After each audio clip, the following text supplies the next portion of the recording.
Olá a todos, a todas e a todos. A gente está aqui para mais uma conversa de um filme que está na Mostra Competitiva do Olhar de Cinema, desta vez com a diretora Érica Sarmet, que dirige o filme Uma Paciência Selvagem Me Trouxe Até Aqui. Érica, obrigada, você está aqui, obrigada pelo filme, por ter inscrito no Olhar. E bem, eu acho que a gente tem uma longa conversa pela frente, mas eu queria começar pensando ainda no processo do roteiro do filme, como você, né, foi chegando na ideia e no desejo de fazer o filme. E aí eu lembro que no ano passado você fez aquela tradução de uma fala que a Celine Sciamma fez sobre o processo dela de escrita de roteiro e pensando justamente esse desejo como método, processo de fazer um roteiro utilizando o desejo como um método de escrita. E ela fala de uma maneira muito bonita sobre essa coisa de pensar as cenas como unidades de desejo, de onde as coisas, de onde outras cenas se desdobram. Então, minha pergunta naturalmente para você, ela parte daí, assim, quando você pensou nesse filme e teve o desejo de fazer esse filme, se havia algumas unidades de desejo, enfim, que aconteceram no primeiro momento e que foram fortes para você e que depois se desdobraram em outras coisas? Bom, boa tarde a todos também. Obrigada, Carol, um prazer estar aqui com você. Então, eu traduzi esse texto da Celine Sciamma no ano passado e acho que desde então isso mudou bastante a maneira como eu crio e como eu trabalho enquanto roteirista. Mas para esse filme, eu sinto que sim, que eu tinha imagens que eu desejava, assim. Você perguntou isso, eu lembrei, por exemplo, que eu escrevi algumas coisas nos post-its e colei na minha parede, assim, eu não lembro tudo que eu escrevi, mas eu lembro que eu escrevi abraço e grito, que eram coisas que, sensações que eu queria que o filme evocasse nas pessoas, né? E aí eu deixei esses post-its na parede assim uns 2 anos, porque esse projeto eu comecei a pensar ali mais ou menos 2016, 2017. E na época eu produzia eventos lésbicos no Rio de Janeiro, né? Eu fazia velcro, isoporzinho da Sapatão, o isoporzinho da Sapatão sigo até hoje também, agora não, né? Na pandemia. Mas, e para mim era muito incrível assim ver essa rede de afetos e de parcerias que se davam nesses espaços. É uma noção de comunidade mesmo que eu quase nunca via no cinema e na televisão. Assim, acho que é muito comum a gente ter representações de personagens LGBTs em que eles são a cota do universo cis hétero. E isso não é nem um pouco condizente, eu acho, com a maneira como a gente se organiza no mundo, que é junto. Então, essa ideia de coletividade, essas imagens de coletividade, elas eram muito importantes para mim, eram coisas que eu queria muito que tivessem no filme. Então, assim, quando as personagens aparecem na tela, elas estão quase sempre juntas, né? Tem muitos planos de conjunto, muitos planos gerais. Eu queria que essa sensação de estar junto fosse algo que conseguisse se traduzir esteticamente. Além disso, eu queria muito uma imagem de sapatonas atravessando a ponte Rio-Niterói, porque eu nasci e cresci em Niterói e eu fazia esse trajeto muitas e muitas vezes, né? Essa migração pendular que as pessoas fazem, de morar em Niterói e trabalhar no Rio. Então, eu queria muito essa imagem, e que é uma imagem que tem algumas inspirações também, né? Eu acho que a mais emblemática são essas marchas lésbicas dos Estados Unidos, né? Tipo Dykes on Bikes e tal. Mas também o feminino plural da Vera de Figueiredo foi uma inspiração para mim, aquela cena que elas estão andando na rua de moto, né? E, e também, há uns anos atrás, quando eu morava no Meier, eu fui num bar de motoqueiros. E nesse bar tinha um grupo de mulheres motoqueiras, assim, e dava para ver que tinham várias mulheres héteros, enfim.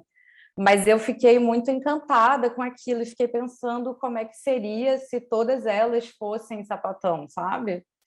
Então, essas eram coisas que eu queria que tivesse no filme, imagens fortes. Uma outra foi essa figura dessa protagonista, que é essa sapatão de 50 e poucos anos, que já não é mais jovem, mas também não é velha ao ponto de ser considerada uma pessoa idosa, né? Ela meio que está num entrelugar, assim, e eu entendi esse entrelugar como um possível ponto de contato, né? Eu queria que fazer esse encontro de gerações, entender o que podia sair dali. E a inspiração principal para essa imagem, que eu acho que é uma imagem que eu desejei muito também, né? Esse plano inicial que abre o filme, que é o close na Zélia, né? Essa inspiração não veio do cinema, né? Porque o cinema não tem essas imagens. Então veio do YouTube, na verdade. Fazendo pesquisa, eu faço muita pesquisa para todos os projetos que eu trabalho, enfim, os meus, então, imagina. E aí eu encontrei um canal no YouTube de uma mulher de mais ou menos uns 50 e poucos anos, assim, que ela tinha vários vídeos sobre vários assuntos e tinha muito poucos seguidores, os vídeos com muito poucas visualizações. E aí ela fez um vídeo que ela estava deitada no sofá, meio largada, assim, falando da ex, um pouco chorosa e declamando um texto da Adrienne Rich. E eu sou muito fascinada pela Adrienne Rich, né? Acho que ela é uma grande força, assim, que move o filme.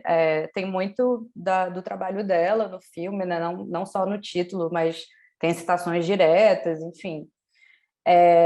E aí eu fiquei muito tocada por esse vídeo, assim, né? Um vídeo qualquer no YouTube que a pessoa gravou, nem com uma pretensão de ser visto por outras necessariamente, mas eu vi e fiquei muito movida, muito mexida com aquela imagem, e aí eu entendi isso, assim, que ali era onde a gente podia se encontrar, né? Que apesar das diferenças que separam a gente vai ter esses pontos de contato. Então, é um filme também. Eu acho que as palavras são muito imagens também, né? Tem muito texto, tem muita citação direta, tem muita referência, é texto acadêmico, e poesia, e prosa. Então, acho que também é buscar, através dessas palavras, trazer talvez uma imagem encarnada, não posta na tela, dessas referências para mim, né? Dessas artistas, escritoras, ativistas, né? Pessoas que passaram pela minha vida, eu acho, e contribuíram para a minha visão de mundo, assim. Então, eu acho que o que seria mais uma unidade de desejo é as imagens de arquivo do filme, né? Porque eu sabia desde o começo que tinha que ter imagem de arquivo, eu queria muito que tivesse imagem de arquivo, e que tinham que ser essas imagens de sapatonas juntas, mas eu não sabia se essas imagens existiam, nem como elas eram, mas eu sabia que eu precisava delas, assim. Acho que é isso. Eu fico pensando também, quando você fala, por exemplo, da Adrienne Rich, que, enfim, que está no filme, que obviamente dá título também ao filme,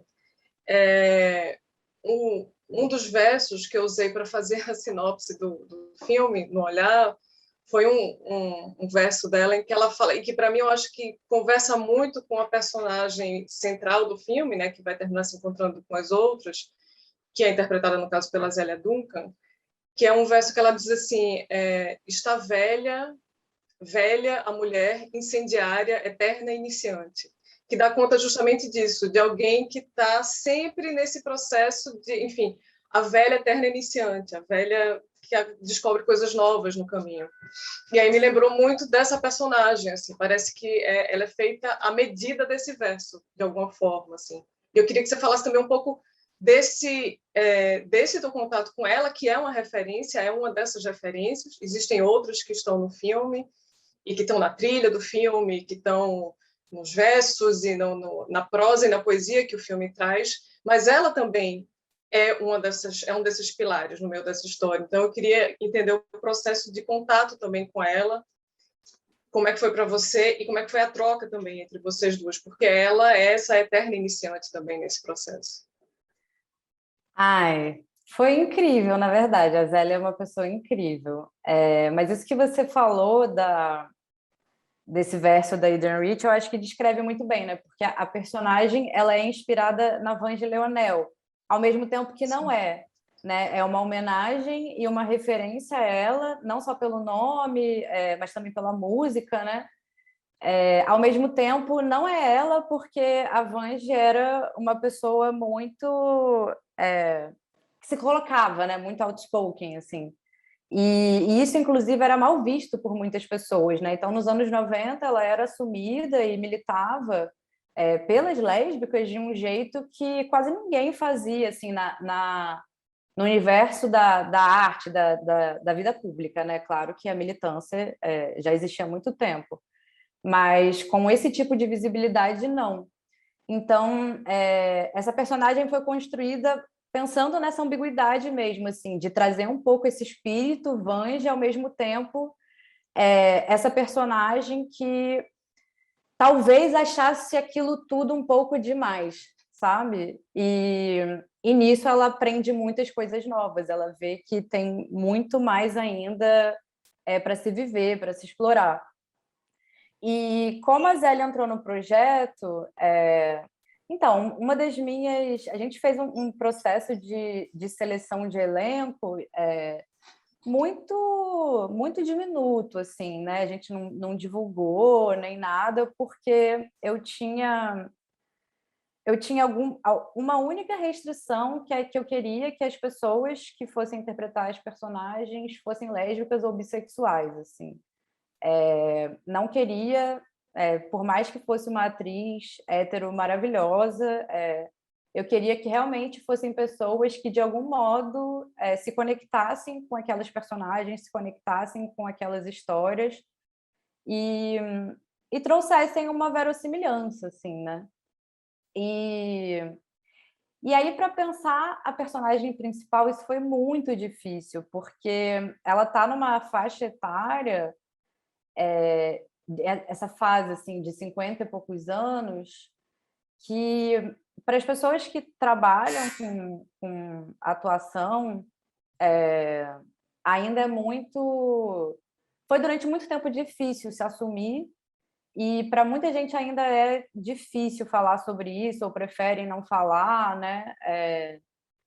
Então, a gente começou a procurar atrizes assumidas nessa faixa etária que morassem no Rio de Janeiro. Em algum momento rolou algumas conversas assim, do tipo, vamos chamar uma cantora, né? A gente está aqui sofrendo para pensar em atrizes e cantora tem um monte. E aí meio que essa brincadeira virou uma verdade, né? E aí foi a Bruna, na verdade, que falou: "E a Zélia Duncan?" A Zélia seria maravilhosa, mas você acha que ela faria, sabe? Você acha que ela.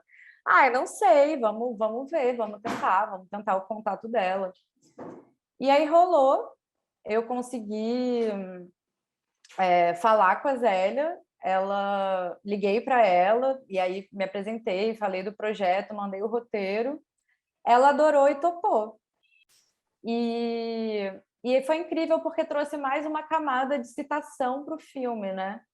E isso foi uma coisa que eu já tinha pensado quando eu fiz o convite para a Bruna estar no filme, né? Eu queria também que a gente tivesse esses ícones sapatão, né, presentes no filme de alguma maneira, para além só das referências. Então, ter a oportunidade de trazer a Zélia, que é uma referência para tanta gente, né? Tipo, não só para mim, mas para várias gerações, é absolutamente incrível. Assim. Você falou que uma das unidades de desejo, que, enfim, que já estavam lá estabelecidas no começo da história, era justamente trazer as imagens de arquivo. E trazer isso que a Vange também fazia, mas para um plano muito maior, assim, para fazer, enfim, trazer essas imagens que tantas vezes terminam sendo omitidas e apagadas. E aí eu acho que assim tem uma coisa que chama muita atenção no teu filme para mim, que é justamente em alguns momentos ele chega a ser próximo de um metacinema, no sentido de que ele faz um exercício de desapagamento desse arquivo que me lembra muito, obviamente, o cinema da Barbara Hammer, que não apenas produzia imagens que nunca tinham sido feitas antes, mas como ia também atrás, particularmente em alguns filmes específicos, ia atrás dessas imagens de arquivo para fazer desapagar aquilo que com muita frequência era omitido ou a que se dava outro nome no meio da história. E aí eu queria que você conversasse mais um pouco comigo sobre esse teu desejo por essas imagens de arquivo, para de alguma forma a gente entender essa história como uma história que ela não tem exatamente um começo, meio e fim, mas ela está sempre acontecendo. É sempre um processo de atualização das coisas. E de coisas que, enfim, que se em algum momento estavam sendo apagadas, agora é exatamente o momento de desapagá-las.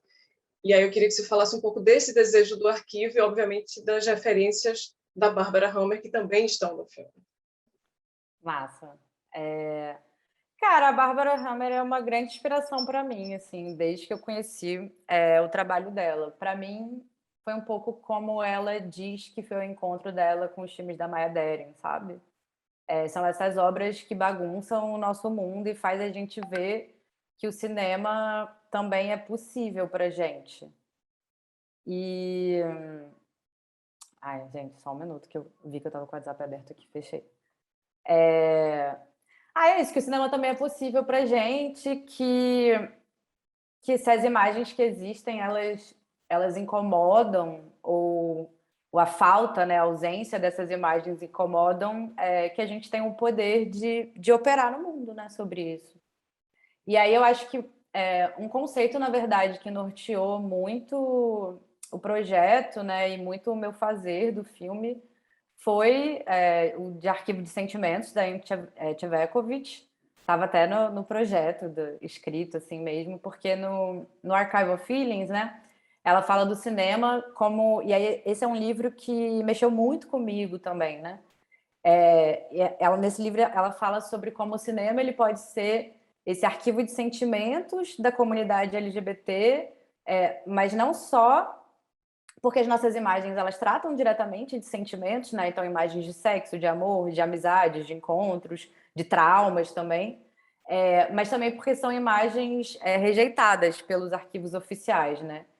E aí vem essa ideia de como que a gente pode preservar essa memória que não interessa os arquivos oficiais, não interessa as instituições, né? O que a gente faz com essas centenas de fotos que estão e objetos diversos que estão guardados nas casas das pessoas, né? Nos seus pequenos museus, assim como pequenos tesouros. E eu acho que com o cinema a gente pode eternizar essas imagens, né? Através dessa outra materialidade. E aí, nisso, eu fui entendendo que o Paciência, ele era um arquivo de sentimentos, não só porque ele trazia essas imagens dos anos 70, 80 e 90 para conversar com as imagens que a gente estava produzindo, né?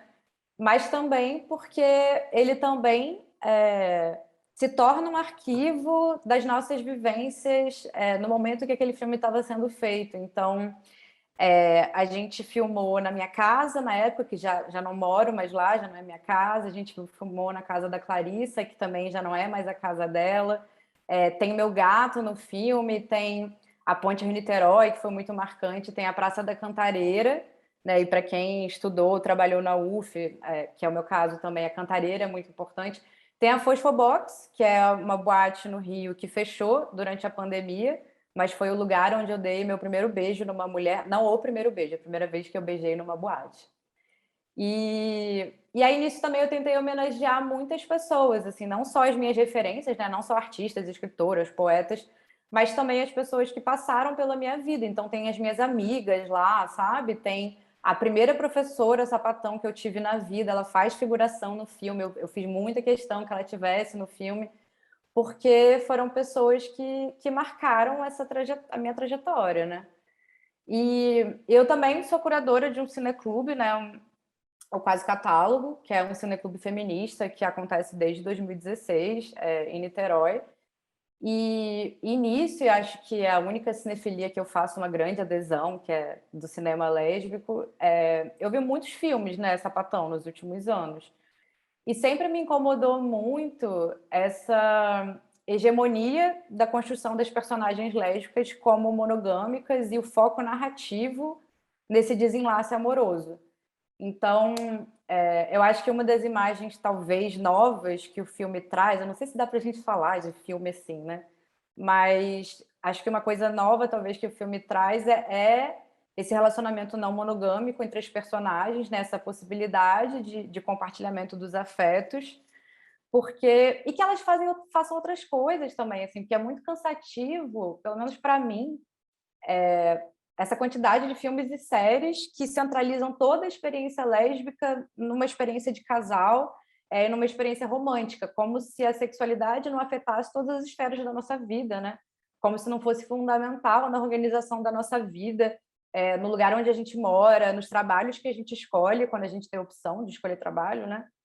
Nas pessoas com quem a gente anda, como é que a gente se veste, como a gente pensa e interage com o mundo, no final das contas, né? Então, eu acho que vem desses desejos, assim, de trazer outras referências, eu acho, de sapatonice, de lesbiandade, como você quiser chamar, que não estejam só focadas na questão amorosa. Então, por isso que tem esse diálogo tão grande, assim, com tantas autoras e diretoras e obras, né? Tipo, tem referências diversas, porque mostra um pouco, eu acho, dessa diversidade, assim.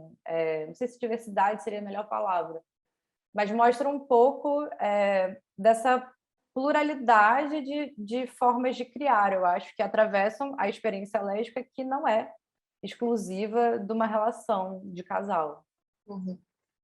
Pensando nisso que você falou, enfim, tanto da experiência cineclubista, de uma cinefilia interessada especificamente no cinema lésbico, e, obviamente, trazendo todas essas pessoas que fizeram parte da tua história para dentro do filme também, para dentro da imagem do filme, eu fico pensando em como, na verdade, o processo de fazer o filme, né, quem você chama para estar no set com você, também faz parte de um projeto que termina se revelando na própria imagem do filme, porque a maneira como você faz o filme, de um jeito ou de outro, afeta a imagem que você produz.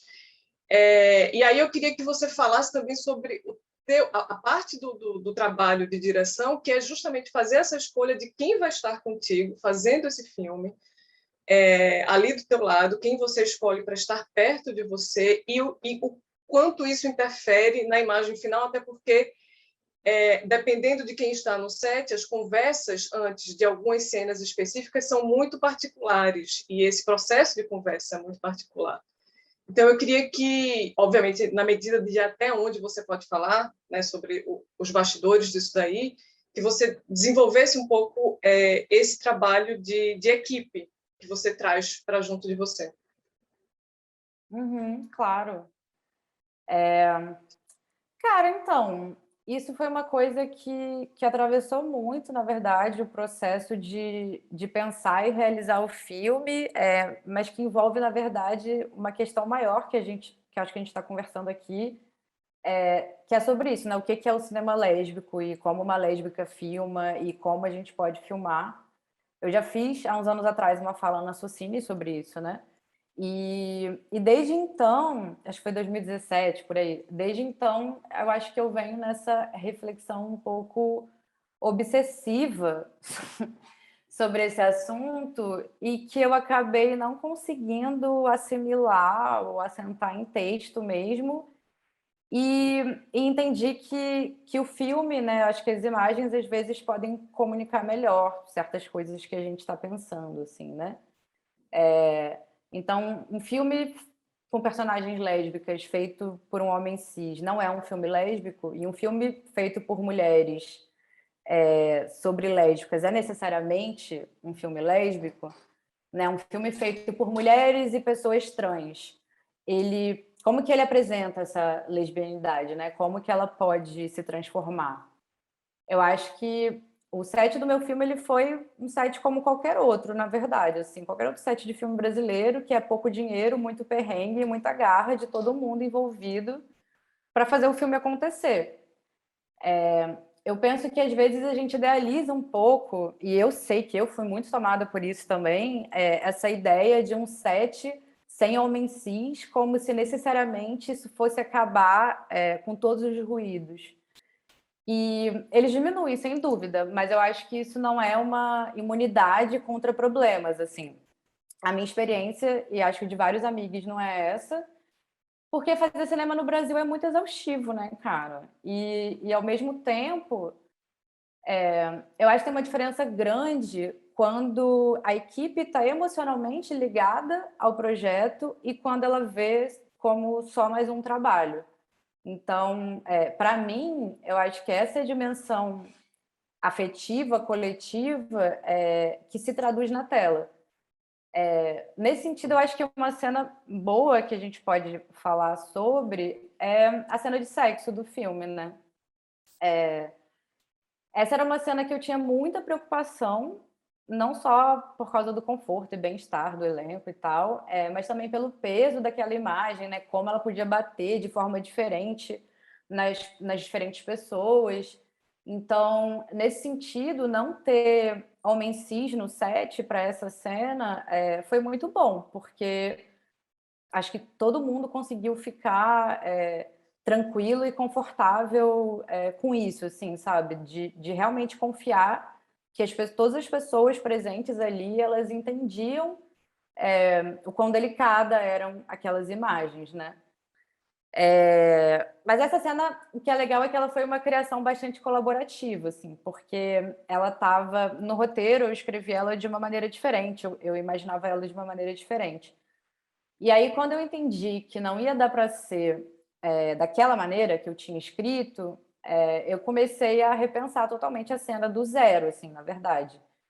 E aí a gente entendeu que ela precisava acontecer em estúdio, porque a gente ia ter um grande controle, né, de tudo, e isso era muito importante pela segurança das pessoas envolvidas, né? E aí, acho que numa conversa muito, muito grande com o diretor de arte, o Liv Charret, e a diretora de foto, a Cris Lira, a gente foi repensando essa cena e entendendo que era uma imagem muito impactante por si só. Então, a gente chegou no entendimento de que menos era mais, né? E aí, o Liv trouxe essa ideia do veludo azul, que funcionou muito para dar um toque de artifício que eu queria que a cena tivesse. Eu inicialmente queria que a cena fosse com água, então o veludo azul foi um bom substituto nesse sentido, porque acho que jogou mais para uma dimensão não realista, né? E a gente também conversou muito com as atrizes e atores nesse processo, assim, o elenco contribuiu muito para pensar essa cena e muito a par do que estava acontecendo, assim, eu dividia certas angústias, eu dividia, não, eu estou pensando em fazer isso, a gente conversou tal coisa, estamos pensando em ir por ali, e aí o elenco opinava também, né? Mas eu acho que o Paciência ele fez eu entender que o desejo lésbico ele realmente é incapturável, assim, não importa muito, pelo menos para mim, não importa muito quem está filmando ou como filma, porque vai ser sempre uma idealização de uma pessoa ou um grupo de pessoas que estão envolvidos em torno da produção daquelas imagens. Então, se a realidade ela é impossível, eu decidi que eu não queria ela de jeito nenhum, assim. Então, eu trabalhei com duas ideias dominantes, um pouco que era a desgenitalização da imagem, né? E não foi num sentido que eu imagino que as pessoas esperem que seja, na verdade, né? De ser de serem imagens que vão para esse lugar da desgenitalização, porque a gente quer fazer uma oposição a filmes que fetichizam lésbicas, né? Ou fetichizam mulheres, enfim. E eu acho que não foi com um olhar opositor que a gente trabalhou, foi numa ideia de olhar opositivo mesmo, como coloca a Bell Hooks, pensando como que a gente pode se propor a mudar uma realidade, assim. Então, eu não sou contra a genitalização, não sou contra sexo explícito ou nudez explícita no cinema, envolvendo lésbicas. Eu acho que quem viu o meu filme anterior sabe, né, que a minha própria genitália fuma um cigarro. Então, para mim, realmente, essa não era uma questão. Mas foi um desafio para mim mesmo, assim, de como filmar aqueles corpos com desejo e deixar transparecer esse desejo sem recorrer aos códigos da pornografia, que eu especificamente conhecia muito bem, mas também sem recorrer ao som direto, né? Porque, historicamente, no cinema e na televisão, é a forma como o desejo de mulheres e pessoas com vagina é representado, né? Esse hiperdimensionamento do som, grito, gemido muito alto. Então, e o som tem um papel preponderante na construção de uma sensação de prazer, de sedução, né? Então, eu queria testar como é que seria possível construir uma cena de sexo que não passasse por esses códigos, né? E aí eu acho que foi aí que essa ideia desse real ele foi tomando a forma de um sexo que era desgenitalizado, silencioso e bastante posado, ao mesmo tempo que carregado de desejo, né? Parece quase uma contradição, assim, mas eu acho que o sentido que a gente buscou foi esse, pelo menos. E eu não tinha muitas referências para essa cena. Todas as referências de orgia que eu vi eram de filmes que envolviam homens cis, né? E aí eu me lembrei de uma peça, Couve-Flor, dirigida pelo Caio Riscado, escrita pela Rosiane Trotter, que eu assisti há uns anos atrás, e tinha uma encenação de sexo entre 5 mulheres. E aí eu convidei a Marília Nunes, que foi uma das atrizes dessa peça, para fazer preparação de corpo com o elenco. E aí eu queria que ela remontasse a cena de Couve-Flor a partir da memória dela, que seria uma memória de corpo, né, enquanto atriz, da maneira que ela se lembrasse. E aí a gente teve 2 ensaios, a gente fez vários ensaios, na verdade, foi uma preparação de elenco extensa, mas especificamente para essa cena. Foram 2 dias de ensaio só dessa cena, e nesse ensaio, o elenco propôs várias poses, a gente foi pensando várias poses, e depois eu fui decidindo o que ia entrar e de que forma isso ia entrar. E a gente conversou muito sobre os limites de cada um, então, o que poderia ser mostrado, o que não, o que poderia ser tocado, o que não, porque não dá para fazer esse tipo de cena sem partir do princípio básico do consentimento, assim, né? E além do consentimento, para mim também era muito fundamental que tivesse esse desejo de todas as pessoas envolvidas. Então eu precisava que o elenco e a equipe eles desejassem aquela cena tanto quanto eu desejava. E eu acho que isso aconteceu de uma certa forma que está no filme. Não sei se eu respondi a sua pergunta, eu me estendi muito. Não, super, super respondeu. Bem, é isso, gente. Não tem tanto tempo assim para desdobrar essa conversa, mas eu queria muito te agradecer pela, enfim, eu acho que outro filme apareceu agora para mim depois disso, e eu acho que outros vão aparecer à medida que, enfim, que a gente assiste e assiste novo. E é isso, obrigada por estar aqui e mais uma vez para caso alguém ainda não tenha assistido ao filme, fica o convite para assistir o filme na programação do Olhar. E é isso, obrigada, Érica. Obrigada, Carol. Obrigada a todo mundo do Olhar. Foi tudo. Vejam o filme também, gente. É isso. Volta lá, vê mais vezes. Avisa as amigas. Avisa.